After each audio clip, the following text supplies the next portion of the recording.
इस कार्यक्रम में हमारे बीच में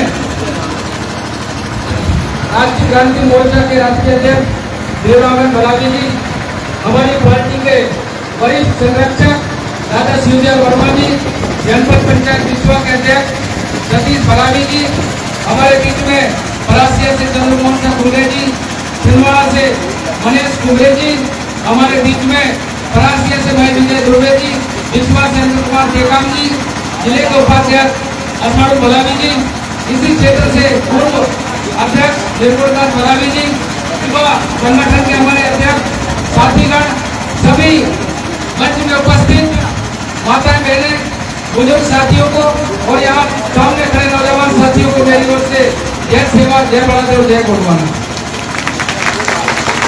दोस्तों, ये हमारी जो लड़ाई है ये आजादी की दूसरी लड़ाई है। आप लोग ये मत समझिए कि 1947 में जो आजादी हमको मिल गई वो आजादी आखिरी थी। हमारी आजादी आखिरी नहीं है। अपने क्षेत्र में आज भी पटेलवाद चलता है, आज भी ब्राह्मणवाद चलता है। हम धार्मिक रूप से भी गुलाम हैं, आर्थिक रूप से भी गुलाम हैं और राजनीतिक रूप से भी 75 सालों से हमको गुलामी की बेड़ियों में इन लोगों ने जकड़ करके रखा है। हम लोग थोड़ा सा निकलने का प्रयास जब भी करते, आप जब भी करोगे आपके ऊपर अन्याय अत्याचार होते रहेंगे। या आप लिख कर रख लीजिए, हमको ये लोग हमेशा चाहते हैं कि हमारे घर में नौकरी करे, ये लोग चाहते हैं ये हमेशा मजदूर बनकर रहे, ये लोग चाहते हैं चुनाव के समय ये लोग सिर्फ वोट देने का काम करे, इनका कोई नेता पैदा ना हो। ऐसी मानसिकता के साथ ये लोग हमारे बीच में राजनीति करते हैं। ऐसी मानसिकता को तोड़ने के लिए ये गोंडवाना का आंदोलन आया और उस आंदोलन में दादा हीरा सिंह मरकाम जी, मनमोहन साहब भट्टी जी, उनसे लग करके हम जैसे हजारों लोगों ने पूरे देश भर में ये कमान संभाला और वो कमान के तहत आज पूरे जिला ही नहीं पूरे प्रदेश में जगह जगह ये कार्यक्रम हो रहे हैं और जहाँ कहीं भी अन्य अत्याचार होता है। हमने पिछले बार की बैठक में तय किया कि हमको परिवर्तन यात्रा चौराहे में निकालना है। भाई पवन शाह सरेआम जी के नेतृत्व में और परिवर्तन यात्रा बड़े आसानी से निकल रही थी, चल रही थी। लेकिन अचानक 5वें 6वें दिन जब यात्रा चांद पहुंची तो चांद में जब हमारी यात्रा पहुंची तो हमारे दो साथी अपना घर यात्रा को समापन करके घर जा रहे थे। रास्ते में कुछ लोगों ने उनको घेर कर तलवार से मारा। यही घटना है ना, तलवार से मारा उन्होंने। जब तलवार से मारा तो पुलिस का काम था, उसमें धारा 307 लगाना था। वो तलवार अगर हाथ के बजाय, पीठ के बजाय अगर गर्दन में लग जाती तो उस व्यक्ति की मृत्यु संभव थी। लेकिन पुलिस ने ऐसा नहीं करी, क्योंकि वहां की जो पुलिस है वो संवैधानिक व्यवस्था से नहीं चलती है। वहां की पुलिस यहाँ के पटेलों के द्वारा संचालित होती है। आज से नहीं, हम लोग कई दिनों से देख रहे हैं चांद की पुलिस हमेशा नेताओं के दबाव में काम करती है। सही बात है, हमेशा नेताओं के दबाव में काम करती है, चाहे चांद हो चाहे चौड़ई हो। पुलिस को मालूम था कि चौड़ई में घटना घटी थी। उस घटना के खिलाफ गोंडवाना के सभी कार्यकर्ताओं ने जब यहाँ आंदोलन में प्रदर्शन किया तो छक मार करके पुलिस को फिर दूसरे दिन FIR दर्ज करना पड़ा। उसके बावजूद चांद की बेशरम पुलिस ने धारा 307 नहीं लगाई। उसको लगाना था, उसमें मात्र 151 की धारा लगी, छोटी सी मामूली धारा लगा दी गई। इस बात से आक्रोशित होकर दूसरे दिन 26 तारीख को जब हमारे सभी साथी लोगों ने जाल में थाने का घेराव किया, घेराव करने के बाद जो प्रशासन से मांग कर रहे थे, सिर्फ एक ही मांग थी हमारी कि मात्र 307 धारा 307 लगाइए। आप मर्डर की आप धारा लगाइए उनके ऊपर जिन्होंने आदिवासी लड़कों के ऊपर अचानक हमला किया। कोई विवाद नहीं था, किसी प्रकार से किसी तरह से कोई उनके साथ कोई इसके पहले कोई झगड़ा नहीं था। उसके बावजूद उन्होंने उनको रोक करके तलवार से हमला किया। जब तलवार से हमला किया तो पुलिस का काम था ऐसे आरोपियों को ऊपर धारा 307 लगाना था, लगना चाहिए था, लेकिन पुलिस ने दबाव में आकर के नहीं लगाई। ऐसी परिस्थिति में पूरा का पूरा आदिवासी समाज जब चांद में इकट्ठा हुआ, मात्र हमारा उद्देश्य था कि पुलिस धारा 307 लगाए। हमारा मकसद किसी का घर जलाना नहीं था, हमारा उद्देश्य किसी को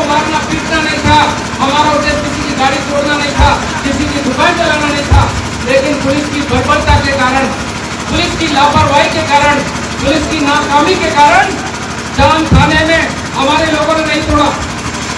ये भी हमको बाद में पता चला कि वहां पर कुछ बजरंग दल के, कुछ श्री राम सेना और दूसरे समाज के लोगों ने हमारे बीच में घुसे और थाना को तोड़ दिया था। यही हुआ ना। हमारे लोग शांतिपूर्वक काम करते, हमारे लोग कभी ऐसे तोड़फोड़ नहीं करते। 25 साल से हमारा आंदोलन चल रहा है, कभी आंदोलन में आज तक ऐसी कोई घटना नहीं घटी, आज तक ऐसी घटना नहीं घटी। लेकिन किसी दूसरे असामाजिक तत्वों के लोगों ने तोड़ा, और तोड़ने के बाद आज भी आपके पास सीसीटीवी फुटेज होगी, बताओ ना, कैमरे में आपने फोटो खींचा है, मोबाइलों में फोटो है। ऐसे लोग जिन्होंने तोड़ किया, उनके ऊपर FIR दर्ज करने के बजाय जो नेतृत्व कर रहे थे, आपके आंदोलन का नेतृत्व कर रहे थे, ऐसे लोगों के ऊपर में पुलिस ने आक्रमण करके FIR दर्ज। और इस रैली और ज्ञापन के माध्यम से हम लोग ये मांग करना चाहते हैं कि ऐसे लोग जिन्होंने तोड़ किया उनके ऊपर लगाइए, और ऐसे लोग जो नेतृत्व करते हैं, जो समाज के अन्याय के खिलाफ लड़ते हैं, जो समाज में लोगों को न्याय दिलाने का काम करते हैं, ऐसे लोगों के ऊपर आपने एक हमारा भाई पवन सरेआम, जिला अध्यक्ष अखिल भारतीय गोंडवाना पार्टी के, वो तो थाने के सामने खड़े नेतृत्व कर रहे थे, जो तोड़ करने थोड़ी गए थे। उदय सिरसाम, एक अगल के काम और एक और कोई भाई हमारा, ऐसे 3-4 लोगों के ऊपर उन्होंने मामला बना दिया। पुलिस ने स्वाभाविक है झूठा प्रकरण हमारे लोगों के ऊपर बनाया है। तो आज हम मध्य प्रदेश के सबसे बड़े पुलिस अधिकारी महानिदेशक महोदय से विज्ञापन के माध्यम से हम लोग ये अवगत कराना चाहते हैं कि ऐसे चांद थाने के जो लापरवाह DI है, ऐसे पुलिस वाले जो अचानक हमारे लोगों पर जो तोड़फोड़ में शामिल भी नहीं, ऐसे लोगों के ऊपर आप प्रकरण दर्ज कराना चाहते, कर दिया आपने, तो वो प्रकरण को आप वापस करें, यही मांग है ना हमारी। हम चाहते हैं वो झूठा प्रकरण है उसको वापस करे पुलिस, उस प्रकरण को पुलिस वापस करे, और वो जो आरोपी है जिसको लेकर के विवाद पैदा हुआ है, विवाद अचानक पैदा नहीं हुआ, हमें इतना शौक नहीं था ध्यान में आने की। वो लोग रास्ते में अगर हमारे दो भाइयों को रोक करके अगर मारपीट नहीं किए होते तो मैं समझता हूँ लोग जान थाने नहीं जाते क्या हम लोग? कोई नहीं जाता जान थाने। वो जो आरोपी थे उनको तो आपने जेल में डाला नहीं, वो जो आरोपी थे जिन्होंने तलवार मारे थे उनको तो आपने उनके ऊपर न 25 एक्ट लगाया, न आपने 307 धारा लगाई। लेकिन जो लोग न्याय दिलाने के लिए जान थाने में खड़े हुए, उन लोगों के ऊपर आपने 1-2 नहीं 7 धाराएं लगाई। कितना? 7 धारा लगा दी उसके ऊपर, और जिसने मारपीट किया तलवार लेकर के उसके ऊपर मात्र 151 एक धारा, वो भी मामूली सी। ये है पुलिस, यही पुलिस है, यही न्याय है। हमारे साथ अन्याय हो रहा है। आजादी के 75 साल बाद भी आज हमको हमारा जो संवैधानिक हक है वो नहीं मिल रहे दोस्तों। हमें निश्चित रूप से सड़क पर करना पड़ेगा। स्वाभाविक है अपने हक और अधिकार के लिए जरूरत पड़ी, अभी तो हम लोगों ने जहां लोग चौराई में किया, फिर वहां भोपाल और दिल्ली में भी करेंगे हम लोग। क्या हम लोग तैयार हो इस बात के लिए? चलिए, ये गोंडवाना का आंदोलन है, इस आंदोलन में हमको हमारे हक अधिकार, हमारी भाषा, धर्म, संस्कृति, हमारे ऊपर जो अन्याय अत्याचार हो रहा है उस बात को लेकर 25 साल से गोंडवाना का आंदोलन चल रहा है। इस आंदोलन में हमारे ढेर सारे नौजवान साथी हैं जिनको आंदोलन का ABCD भी नहीं मालूम, लेकिन इतना जरूर जानते हैं कि हमारे लोगों के साथ अगर अन्याय होगा तो हम लोग रक्त गुलाल और तलवार लेकर मैदान में उतर जाते हैं। और आप लोगों ने दिखाया, यहाँ 2 बार आप लोगों ने आंदोलन किया, काम में भी किया और चौराई में भी किया, लेकिन कुछ हमारे बीच के राजनीतिक लोग ऐसे लोगों को संरक्षण देना चाहते हैं।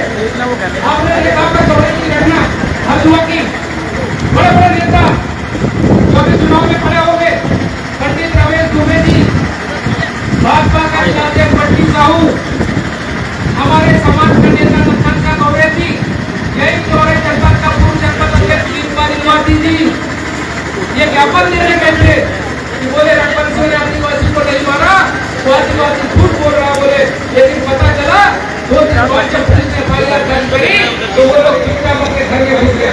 ऐसे बेईमानों को, ऐसे लोगों को जो समाज के नाम से राजनीति करते, ऐसे लोग खोल के पार्टी के नाम से आपके बीच में वोट मांगने जाएंगे, उनको इस बात सबक सिखाने का हमको काम करना है। गाँव में ऐसे लोगों को मत घुसने दीजिए, चाहे वो रमेश भूटिया जाए, चाहे वो विधायक आ जाए, चाहे वो हमारे समाज का कोई नेता आ जाए। ऐसे लोगों को जहाँ आदिवासी क्षेत्र है उन क्षेत्रों में आप सबकी जिम्मेदारी है, ऐसे लोगों को बिल्कुल मत घुसने दीजिए, मत दीजिए ऐसे लोगों को वोट। आज ये वोट के कारण, ये आपके वोट की ताकत है जिसके कारण ये लोग आपका सतरंगी झंडा को फाड़ते हैं।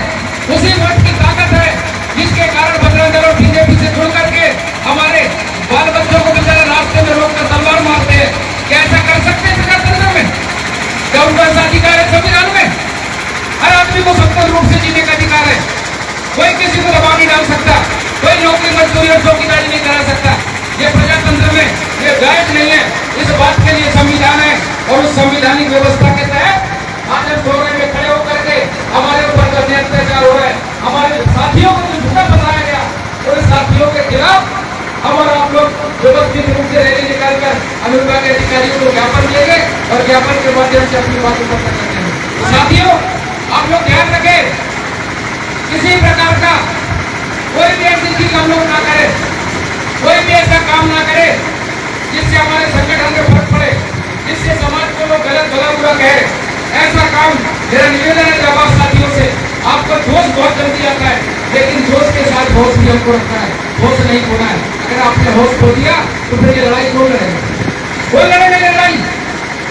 आज भी आप भारत के संविधान में दुनिया भर की चीजों को मान्यता मिल गई, हक अधिकार मिल गए, लेकिन आदिवासियों को नहीं मिले। आज मणिपुर में देखिए आप, आदिवासी महिलाओं को पुलिस की गाड़ी से उतारा जाता है, उनके साथ दूसरे समुदाय के लोगों के द्वारा बलात्कार किया जाता है। बलात्कार करने के बाद पूरे शहर में घुमाया जाता है। उसी मणिपुर में, इसी छिंदवाड़ा जिले की एक समय में यहीं पर वो राज्यपाल आई थी, जब छत्तीसगढ़ में राज्यपाल थी अनुसुईया उइके जी, वो यहाँ पर आई थी कि नहीं आई थी? हमारे लोगों ने बुलाया था, इसलिए सम्मान किया था कि वो आदिवासी समाज की महिला है।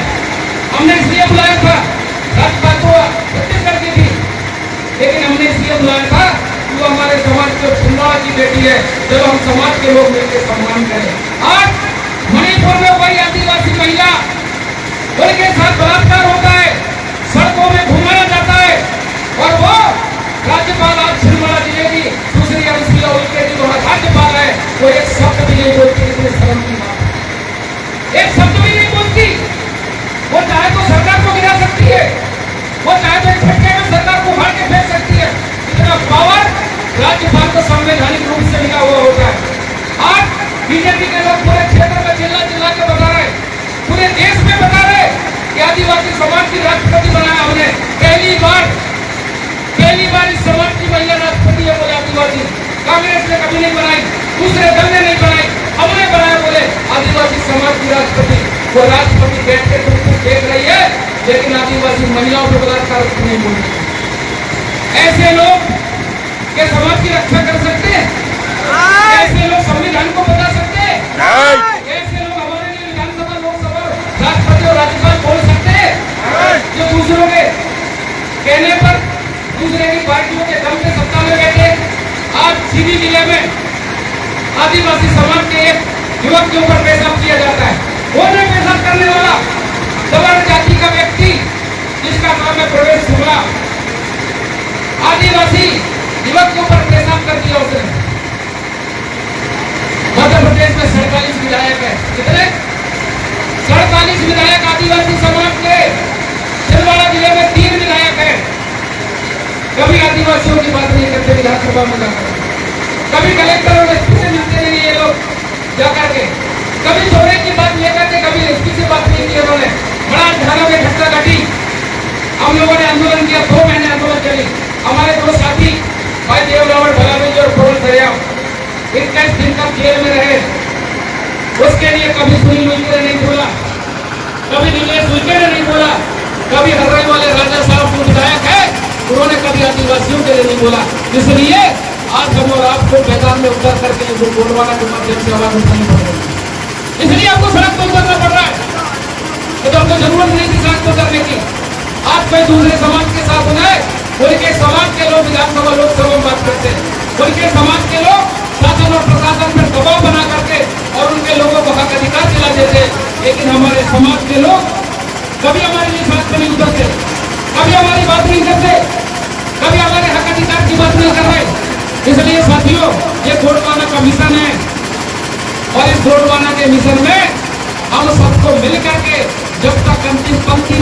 व्यक्ति को न्याय नहीं मिल जाता तब तक गोलवारा का आंदोलन करते रहेंगे। जब तक हम लोग उस आंदोलन को आगे बढ़ाते रहेंगे, उस आंदोलन से कदम पीछे की जरूरत नहीं है। हम लोग न्याय के साथ खड़े हैं। अगर वो तलवार नहीं मारे होते तो जान में ये नहीं होता। अगर वो FIR सही ढंग से लिखते तो हमको थाने का घेराव नहीं करना पड़ता। आज हमारे लोगों के ऊपर झूठे प्रकरण नहीं बनाते तो आज हमको ऐसे सही दुपहरी में